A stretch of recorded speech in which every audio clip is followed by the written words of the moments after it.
Yeah, what's up, Kev? What's going on? What's up? Welcome back, everybody. Welcome back. Glad y'all could join us on the the Maroon Bison presents the Southern Comfort Podcast. I am your boy, Big Rich McDaniel. Kevin Harris. We are good and deep into this. We are episode, what's this, 4 now? Yeah, we made it to 4 episodes. Sheesh. Let me tell y'all, it's not easy, No. but I'm loving it. Yes. Having fun. Yes. Great response from, friends and just strangers. Random replies to emails of people I just don't know. But I appreciate the love. This is interesting. Kev? No, I mean, I think it's been great, and we appreciate everybody who's just reached out with positivity, just saying that they have been enjoying the conversation and the topics and everything. And if y'all got ideas, shoot them to us. We're happy to share some thoughts and some insights. So yeah. One of the reasons why Kevin and I were just laughing at the start is somebody asked Kevin, where's the video so I can watch? Yeah. And we have the video. It's there. But two things. One, we are very novice at this. Kevin and I are doing this along with a Morehouse brother of mine, Stuart Cornelius, who's expecting his first child on the way. So Yeah. in a couple weeks. And we also have the guy who does the studio with us, Dre, who's a dope brother. Hopefully we can get him on so you guys can actually meet him, get him from behind the camera. Right. But our first 3 episodes, if you look at our clips, we're wearing the same thing.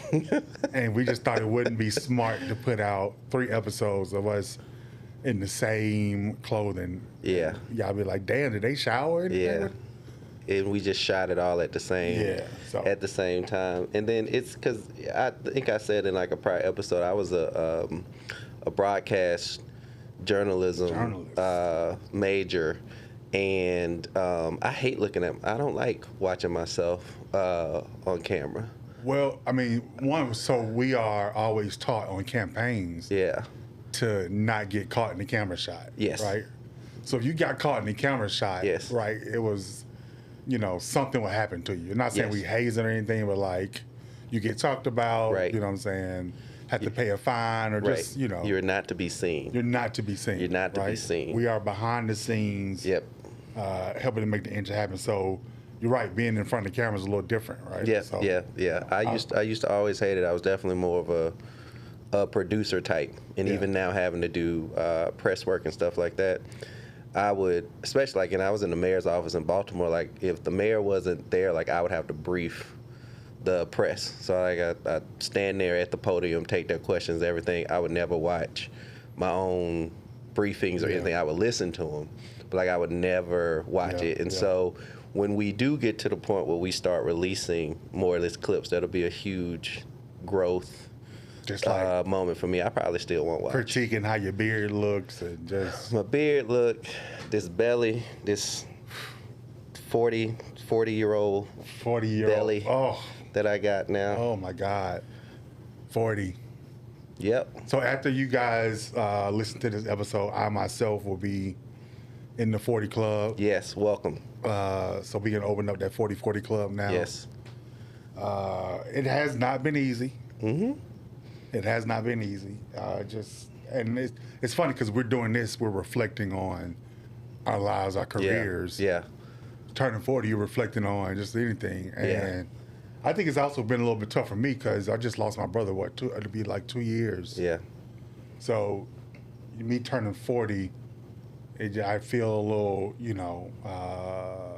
just hesitant about it just because of the thought of me turning 40, I cannot stop thinking about my brother. So it's just, but, nonetheless, right, we are happy to bring you guys this content. We're happy to open you up on into over, 40 years combined of stories, experiences, tales from the campaign trail.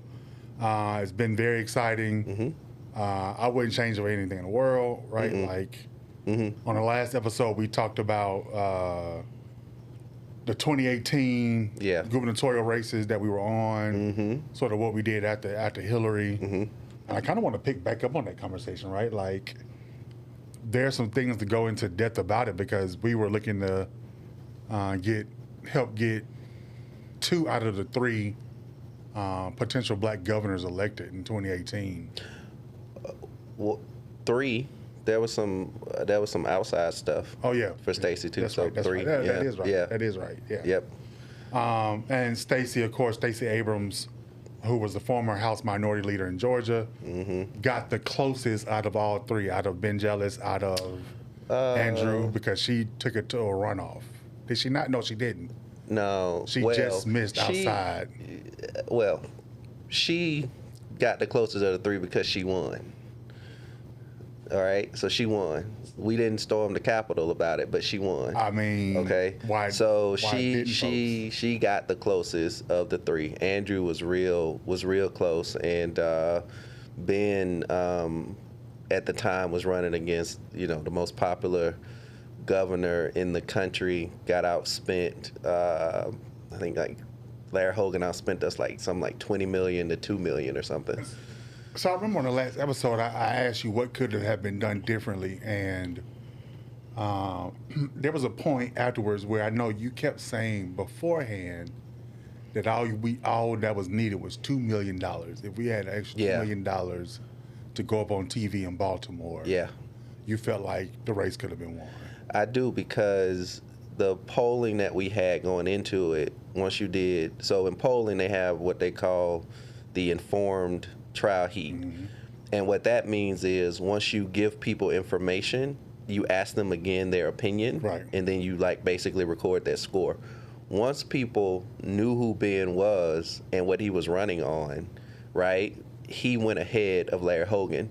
But we didn't have the money to communicate that and tell that to people.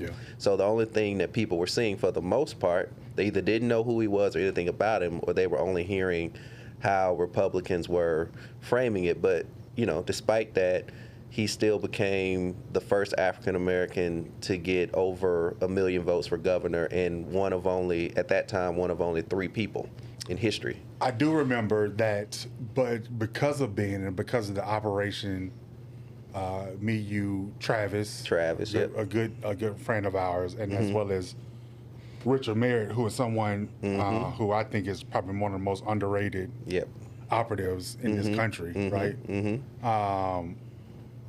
One thing that I will say that we did do was we got a lot of Democratic county, not commissioners, what were they called? We did 4 county executives in the big 4. So Prince George's County, Baltimore County.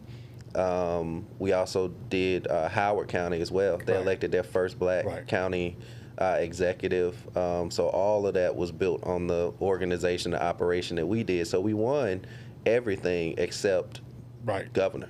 Yeah. And so when you think about it, that kind of laid the foundation for what Maryland has now in terms of a Democratic governor, first black Democratic governor in Westmore. But then you also have also Brooks. Right, who is now a U.S. Senator, who beat the former Governor Larry Hogan. So like finally beat him. Finally beat him. That was my 3rd, and I did some outside work for Angela. So that was like my 3rd race against Larry Hogan, and I finally got one. So you look at that, and again, is building blocks, right? You can have a situation where you can come in and boom, make an impact, like let's say Raphael Warnock, first time running, got in. Same with Westmore, right? But then you also have people who have laid the foundation, the building blocks to grow. And so when we look at campaigns and we talk about it, I think we could do a deeper dive into the Southern Democrat. Where did the white male Democrat go? And then, what's the deal with black statewide candidates, black governors in the South, right? Because Westmore is the only black governor in this country. Yeah, right now, currently. But I think it also shows too, like, the importance of investing and building a pipeline in the South, right? Yes. Like, again, we always talk about uplifting the South, how the National Party should look to the South for leadership and not just look past us. And in some of those examples that you just said, you know, did we get there with Ben? No. But a couple cycles later, we did get there with West. We did elect a black governor there, right? You have two black women serving in the United States Senate now for the first time in history. One of those black women got elected in a southern state. And so you have, like you said, Senator Warnock now. And so when we think about, particularly at this moment in time where the party is doing this soul searching, right? Like, who are our messengers? Who are our people? You know, there's all this like talk and discussion about where that leadership should come from. How are we going to appeal to certain demographics and all these other things? And I think, again, they don't necessarily think to look at the South, but you should invest there, you know? You know, and it could be a couple of reasons. One, you touched on it previously. You said it previously. There aren't really many operatives that are from the South. Well, there are operatives from the South. Right. There aren't operatives from the South who know how to do it correctly, who also have done it on a national stage. Right. Right. And those who are from the South who've done it on a national stage don't return back to the South. They stay in D.C. or they're in New York or they move out to Cali. Well, because it's hard to build your practice out from D.C. I mean, even when I left D.C., you know, 4 years ago, that was one of my big concerns was, you know, was it going to hurt business, right? Like, could I still have a consulting business and not be based in D.C.? And the truth is, without COVID, right, I don't know that I could have. COVID changed. I moved back to the South in the middle of COVID. COVID changed everything. Well, so yes and no. I've always operated on transcommuted. You have to be able to go back and forth between where you are and DC. That phrase, out of sight, out of mind, it really is the case in politics.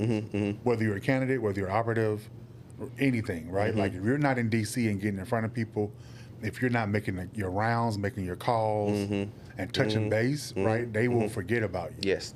And that's one of the hurdles that I had to overcome just in taking my hiatus. And, even just staying and moving back to Atlanta and not bouncing around, it's important, like, you make the calls, you talk to people, you say, hey, this is what I have going on. Like, you have to, it's almost like you are a single man looking for a wife. You have to let your intentions be known, right? Like, you have to put it out there, right? It's not coming to you. Closed mouth don't get fed.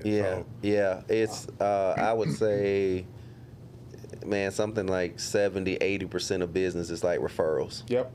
You know, it's really just getting out there, touching base with people, talking to people. So I have to go back very frequently and maintain ties to DC, but being in the South while actually still doing those races, it's a different perspective. And I just think that there's so much that we have to navigate down here again, where there's just like a lot of lessons. Because I know one of the things we're going to talk about is sort of like white Democrats in the South and the challenges that sort of that brings. But you have success cases down here that I think really shows we know how to win races and win elections, and we should be listened to. Yeah. So you look late 80s, of course, the most popular Southern Democrat coming out of the 80s would be Jimmy Carter. Coming out of the 80s, I don't know that there was one coming out of the 80s. I think there was Bill Clinton, but I think even then people were still trying to figure out exactly who he was in the 80s. But like in the 80s, I don't even think Carter's legacy 80s, Clinton was Attorney General of Arkansas, and then became governor of Arkansas. Yeah. And then you still had other governors floating around.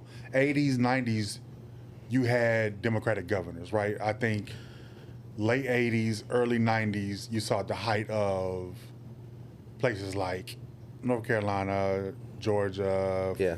Florida, Virginia, of course, goes in and out, Louisiana, Yeah. Tennessee. Yeah. Who am I missing? I I think mean, it's in the '90s, even in Alabama, you had Don Singleman. yes. He was our Yes. governor, and he is still beloved and remembered because he was championing the lottery. But back then, white Democrats used to be a bigger part of our coalition and how we won southern states. Now, you know, we're fighting to get the 25%, maybe 25 to 28% of that vote in most of these states.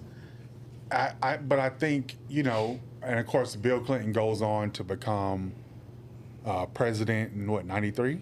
92. 92? Well, 92 election, inaugurated 93. Yep. And he does 2 terms.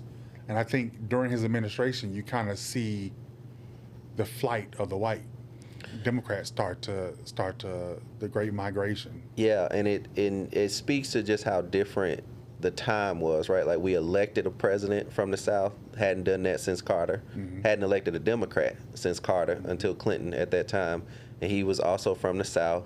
He also did better with Southern whites and kept them as a part of our coalition. I mean, they belovedly called him Bubba. Bubba, right? I was about to say Bubba. And think about, he won states like Georgia, right, when Bill Clinton ran for president. We didn't win Georgia again until Biden in 2020, right? And so a big part of why those races started to become a lot more challenging is because at some point, white Democrats started to leave our base and our coalition in the South, and really nationally as well. But to the extent you have seen successes in the South, right, since then, what I always draw people's attention to, ironically enough, oftentimes those candidates are candidates of color, and they are moderates. And I've always thought that a Southern moderate Democrat of color from the South is incredibly formidable. And you look at part of like Raphael Warnock's success, like the current senator here in Georgia, that success doesn't happen unless he's also engaging and bringing back in some of those white Democrats. But the thinking before was that you had to get a white moderate Democrat if you wanted to get them. And I would argue that black moderates in the South have had more success in pulling those folks back into the party as a part of the coalition. And that's part of the thinking that needs to change about the party when we start thinking about electability. Because oftentimes they look past the South when they think about electability, and they look past candidates of color. Why do you think that is? It's almost like even in every industry, right? Like in the movie industry, they always said that you couldn't have a black leading role or all black cast, right? And that was proven wrong with Black Panther, right? Right. Like one of the biggest movies of all time, and the whole cast, for the most part. Now I'm trying to remember all the movie. But there was one. What was the guy? The CIA guy. Yeah. That was the one white guy. Well, he got shot. and saved in Wakanda. But it's you see what I'm saying. But it was you didn't do that, right? Yeah, you didn't put that out there, right? I mean, if it was a black movie like Friday or, you know what I'm saying, Harlem Nights. Exactly. But still, Harlem Nights did great, right? Harlem Nights did great. Yeah. Did great. Yeah. But again, right, so like you take that over into the political landscape, right? Like a black candidate, do they serve well? You know, particularly when we're talking in this context in the South, right? There's only been one black governor.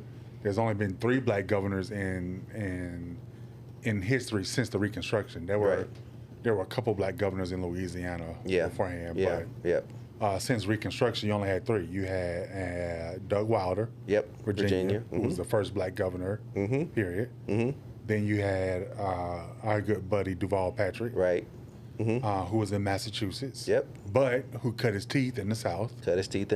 Doing legal work for the NAACP. And Coke. And Coca-Cola, General that's Counsel right. for Coca-Cola. Yep.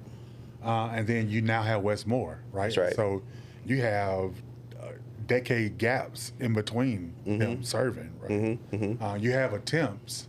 Of course, Stacey, Ben, and Gillum got the nomination, but I can't remember any other time where there was a black person that got the nomination of a southern state for governor. I think there were others, like even in like Arkansas here recently.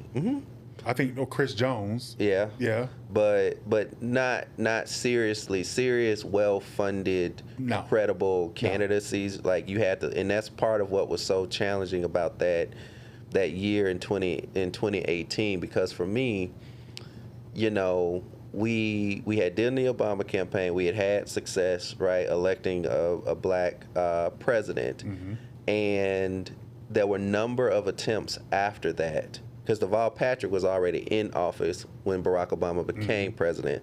A lot of the playbook for how Obama ran nationally was based on what Deval had done in Massachusetts, and they even shared like consultants, right? Like Axelrod was the guy for both of those. Right.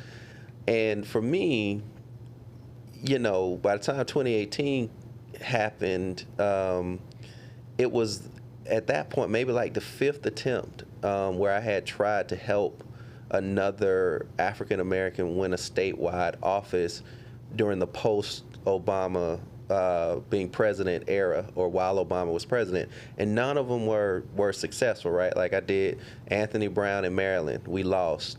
Arthur Davis in Alabama, we lost. Then there was Ben, Stacey, Andrew, like it lost. It just wasn't translating, but to the extent that we were having promising opportunities, right? Again, it was the South. So I always continue to say that to me, in terms of building a pipeline, like the South is worthy of investment, because eventually you did get Warnock. You do have Angela Also Brooks now. And so when we look at that, right, like I'm thinking about the ripple effect from on Obama's victory and his administration, and then the ripple effect from a Clinton victory, you know, both serving 2 terms, and then their administrations, right? After Clinton, you saw a decrease in Democratic governors. Yeah, in the South. Yeah. After Clinton, even during Clinton, you saw the Contract for America, which is basically what Newt Gingrich and I can't think of the other. MAGA 1.0. Right. We in MAGA 10 now. MAGA 10. But that was baby MAGA then. It was the foundation of what we have now. Yeah. The Heritage Foundation, which is same folks. The think tank behind Project 2025. Yep. They were behind the Contract for America, and it basically said that Newt Gingrich and some other douchebag, forgive me, mother, they made it a contract, basically a promise to the Republican voters and party that they were going to take back Capitol Hill and get a supermajority, both in the House, both in the Senate, and push policy and legislation that, you know, they wanted their evangelical.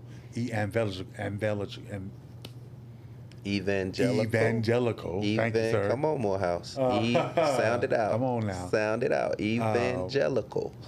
We got you guys to do the work for us. So.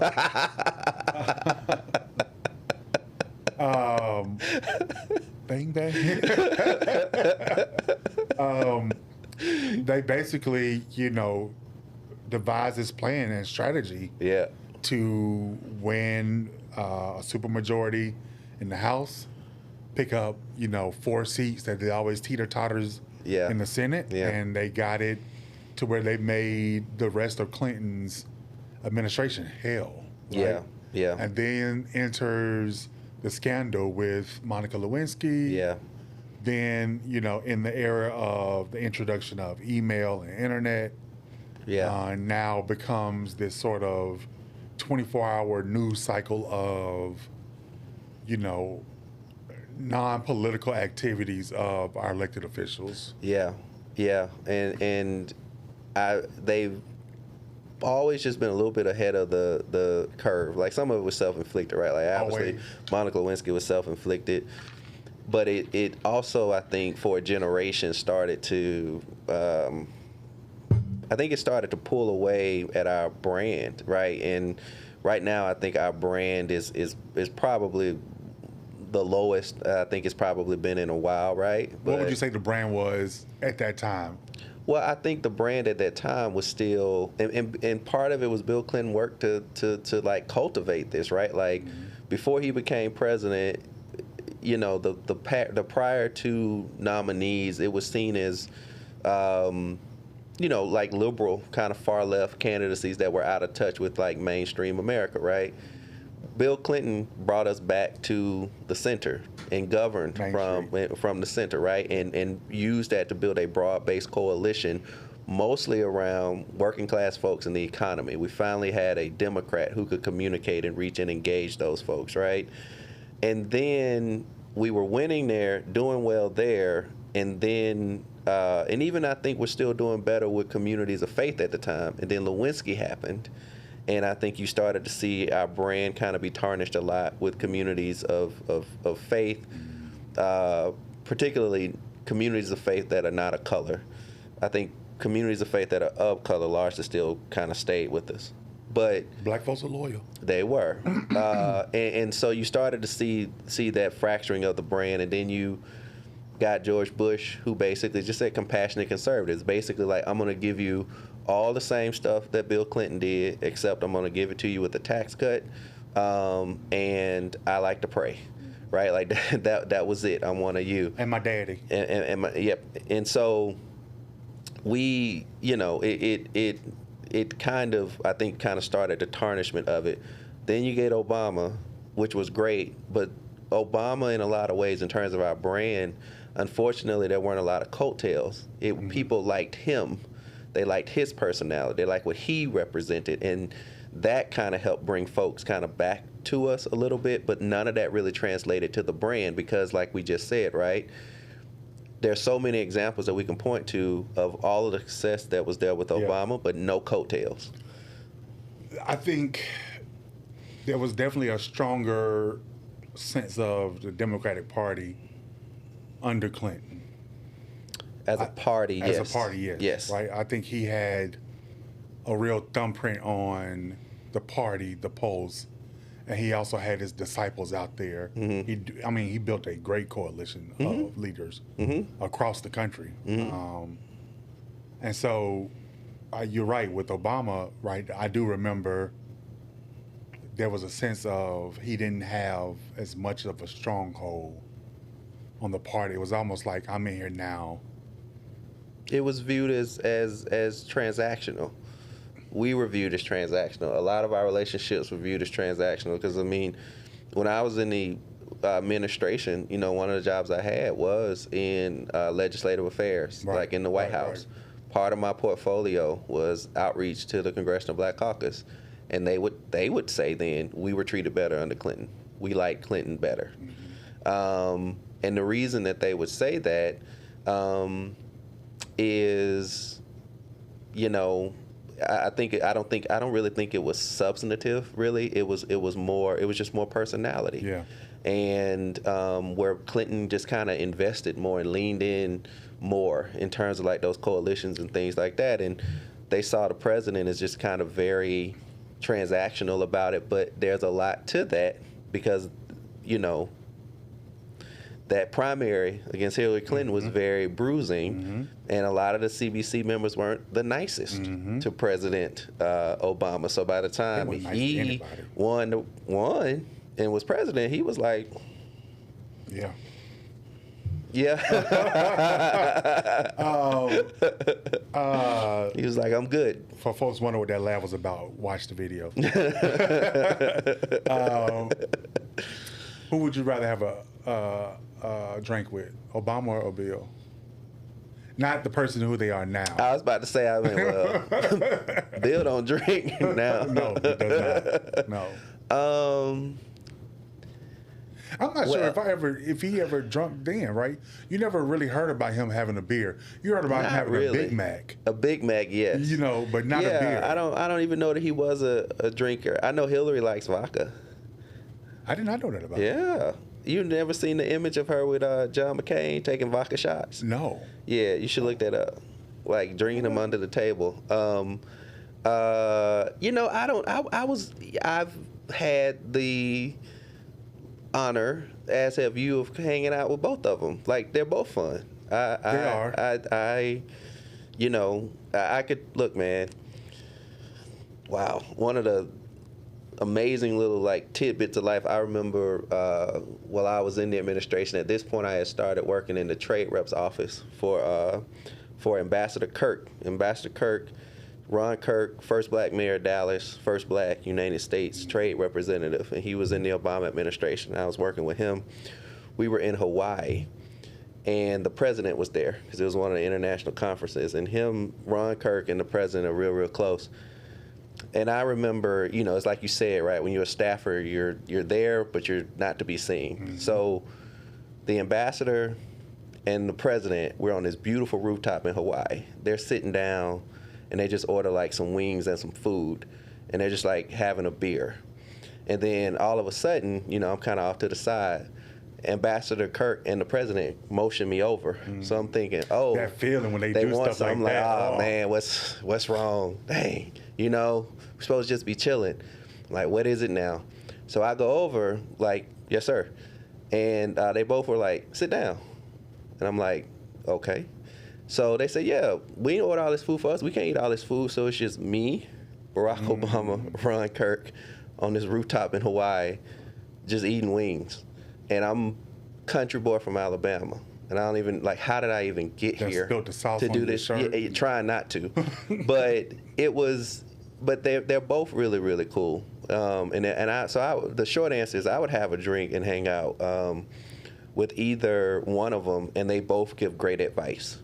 And as we kind of map out where this party is right now, like they should look to both of them and talk to both of them about things, because Bill Clinton especially is one of the most astute still. Like he sees stuff around the corner, and we talked about this too. I mean, I'll never forget my last conversation with him on Hillary's race. We were in North Carolina. He was asking me, how you feeling about things? I said, I feel good. I said, I think we're gonna win North Carolina. I'm looking at the numbers and everything. I feel good, Mr. President. And he looked at me and he said, well, I've been around a little bit longer than you, and I don't know. I hope you're right, but I don't know. And you know what? He was right. And so I haven't spoken to him since that campaign, but I want to have one more conversation with him, because I hate for that to be my last conversation with him. And again, I haven't seen him since then. Yeah. I was upset that I missed him when he was here for VP Harris. Yeah. But you talk about sharp. Yep. I mean. Yep. And that doesn't forget a thing. Nope. No. I mean, like. No. Oh, but anyway. No. So let's. Clinton leaves office 2001. I think Governor Roy Barnes, who was the governor of Georgia. Yeah. He was the last Democratic governor of Georgia. Yeah. Mind you, Georgia's had a Democratic governor for like, it was going on 80 plus years. Yeah. We lose. He loses the race. He only served one term. Yeah. He loses here in Georgia because of the Confederate flag and because of his coalition broke apart. Yeah. He was the first state Yeah. to get rid of teacher tenure. Yeah. Yeah. And so that was a big blow. Teacher unions, teachers did not come out and vote for him. And that's a huge voting block. Yeah. That you must have to win. And it's really what you're talking about is, again, working class, right? So we undermine ourselves with working class voters on that one, right? And you saw part of what the right learned in the Clinton administration is that we were doing really, really good reaching folks on the economy and holding that coalition together of working class, black and white, right? And brown and everything. And so they start to use social issues to really sort of drive that wedge. Right. And that's what they did to Roy Barnes. That's what they continue to do on a lot of these issues. And you start to see that correlation between us losing vote share with white Democrats in the South, and as a result of that, starting to lose governorships, state legislatures, and things of that nature. But to the extent you've seen successes in bringing us back, like a lot of that is with candidates who are able to thread that needle. I would call them moderate, but again, a lot of them are of color. And so when we talk about, again, leadership, we talk about lessons in winning, we talk about what voices should be at the table. Right. I continue to go back to this. Why not the South? Why not look at what we've done here? Well, but again, to even advance it, it's harder for, let's say, a Mayor Reed in Montgomery, Mayor Woodfin in Birmingham, Mayors Shirley Franklin, Andrew Young, Kasim Reed, Bill Campbell, Keisha Lance Bottoms, Andre Dickens in Atlanta, right? Like, or even those people of color in the legislature to move up to a statewide position because they're going to get banged on their record, right? You will. Yeah. You know, and so it's tough for them to elevate to a higher office in terms of statewide or even nationally because what they did for their constituents in that area at that time may have served that voting block, correct, but not the larger group as a whole. Correct. As opposed to a white counterpart in that position, let's say a Martin O'Malley in Birmingham, they're able to go from Baltimore. They're able to go from Mayor of Baltimore to Governor of Maryland. Right? But for instance, could Wes Moore have done that? No, which is a big part of the reason why Wes looked at running for mayor a lot of times, right? And part of the reason he didn't do it is because he knew ultimately he wanted to become governor. And being the mayor of Baltimore, it doesn't translate out the same way for a black candidate that it does a white candidate. And that's true through other parts of the South, because you look at these big, wonderful cities like in Atlanta or like a Birmingham, they're the economic drivers of these states. But politically, oftentimes the rest of the state hates them. And so it's not the selling point that you would think it would be necessarily. And that gets to why oftentimes it's hard for African-American candidates to break through, because oftentimes the pipeline is a state legislature, a congressperson, or a mayor, and the politics that's good for their district and for that office that they hold oftentimes is not the same good politics for the whole state. And I remember working for Arthur Davis, and we lost that primary for governor. Because of his and vote. Part of the reason we lost that primary for governor is because Arthur Davis voted against the Affordable Care Act, Obamacare. He was the only member of the Congressional Black Caucus to vote against it. The reason he did it, right, is because the Affordable Care Act at that time was popular with only 10% of white Alabamians. Not Democrats, right? Not Republican. 10% of white people in the state of Alabama at that time, only 10% thought that the Affordable Care Act was a good idea. And so it was, I can vote for this now, and I'll definitely win the primary, and my district will like it. But if I get to the general election, I'm totally screwed. I'm toast. Or I can vote against it now, possibly make it out of my primary, but then maybe have a shot in the general election. And a big part of my portfolio at that time was really helping him navigate that with the White House, right? Like if the White House needed his vote, he was going to vote for it. So it would still pass. But if the White House got to their vote without his vote, he was just going to vote against it, knowing it was going to pass anyway, and see if he could still do it with the governor. But you often confront that, right? Because even like, you know, we talked about this too, like Keisha Lance Bottoms, as an example, is looking at a run for governor. So could be a formidable candidate, but I also remember she did things like cash bail, eliminated it in Atlanta. I don't know how that's going to play in the rest of the state. Atlanta likes it, but I don't know what that looks like in the rest of the state.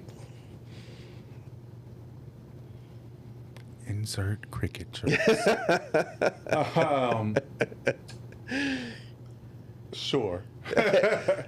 You know, I sometimes I think Democrats can't see the forest through the trees, right? In the sense of the Artur situation, right? Not realizing he needs to vote this way, right? They don't understand the strategy. Same thing happened with Doug Jones. He voted for something, and it was like, well, the rest of his state doesn't like it. Yeah. And he shouldn't support. I don't remember what it was. Yeah. He caught flack for it, and I was just like, we need him. Yeah. He's voting for his state. He's not voting for the country. Yeah. He's the, Yeah. And people don't understand that. And Yeah. so even in the sense of, I'm looking to get more involved in the governor's race this year because I wasn't in 2018 nor in 22. You mean in Georgia? In Georgia. Yeah. And so I wanted to bring home a victory for my home state. And even looking at it, some of the people who are slated to run, it's like, you're a great candidate. You should probably stay where you are because in the general, there's just going to be some things that it's just not going to blow over well on the Democrat side or the Republican side. And it makes you a weaker candidate in the general. You may be great for a primary. And there's a difference between a primary candidate and a candidate that's prepared for the general. And the composition of the electorate. Right. Right. Who is voting in a primary is very different. Who's going to vote in the general. And I think that's why when you look at some of the recent successes we've had with Warnock and West, is because they came from outside of that traditional system. West was a nonprofit executive and a businessman.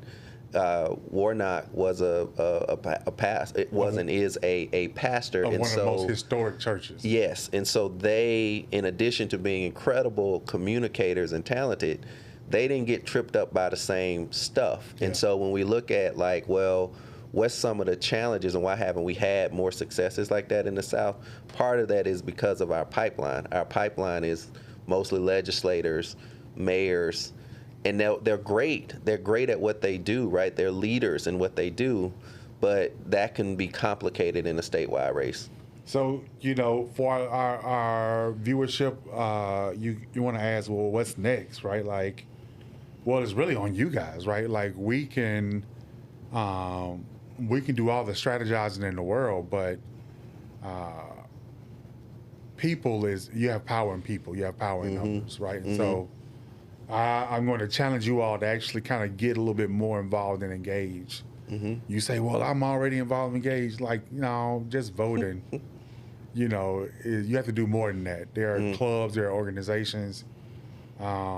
If you want to run, there are other avenues that can teach you on how to get that going. And if you got questions, by all means, you follow us on, if you're on IG, we're only on IG right now. TikTok, of course, is a whole nother mess. At Maroon Bison on IG. I myself am Big Rich _ATL maybe on IG. I don't know. What are you? Don't get the wrong person tagged. Who am I? So I'm at Oliver Pope 1984, and that came from one of my good friends that I met through my wife, a Spelman graduate. I tried to explain to her what I do one day, and she didn't really get it. And her response was like, "So you like Olivia Pope? You like Oliver Pope?" And I was like, "Yeah." I'm like, "Yeah." So I just made that my IG now. Well, So that's how she explains to people what I do. She's like, "He's like Olivia Pope. He does that." Yes. And they're like, "Yes." Sure, I get it. Sure. Follow us. If you want to ask questions, we are always here to help, support, and connect you to whatever it is you need to know. But like always, we like to close out our episodes paying homage to our one of our favorite players, dopest players ever played the game. Lace them up. Kobe Bean Bryant and the Mamba Mentality. Kev, who you got up for the Mamba Mentality? Who exemplifies what it means to be relentless? I'm gonna give it to Raphael Warnock, Senator Warnock, and the reason for that is I recently watched him do a sermon, and he was breaking down the fallacies around DEI and tying that to the scripture. And it was communicated so well and so brilliantly. And the reason I give it to him is because he's still leading and still being that voice and not changing. You know, he's not changing and compromising who he is.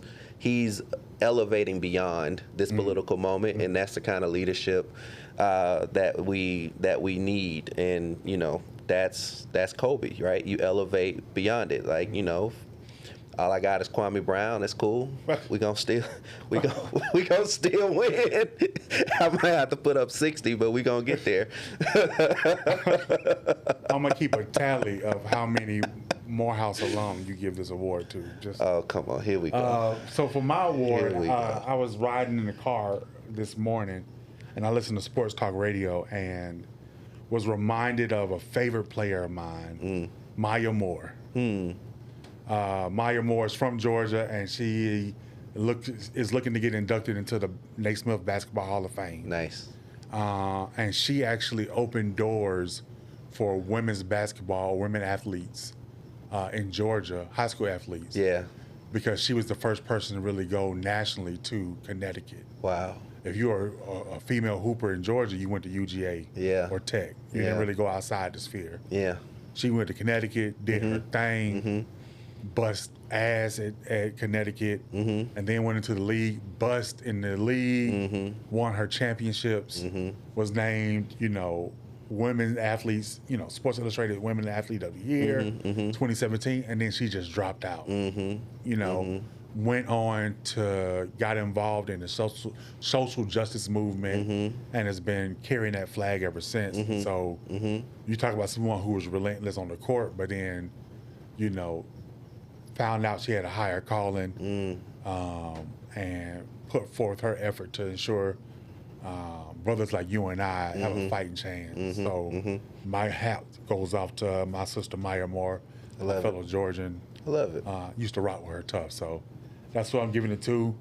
Appreciate you guys for listening. Please spread the word. Follow us. Check us out. I think it's going to be a YouTube channel.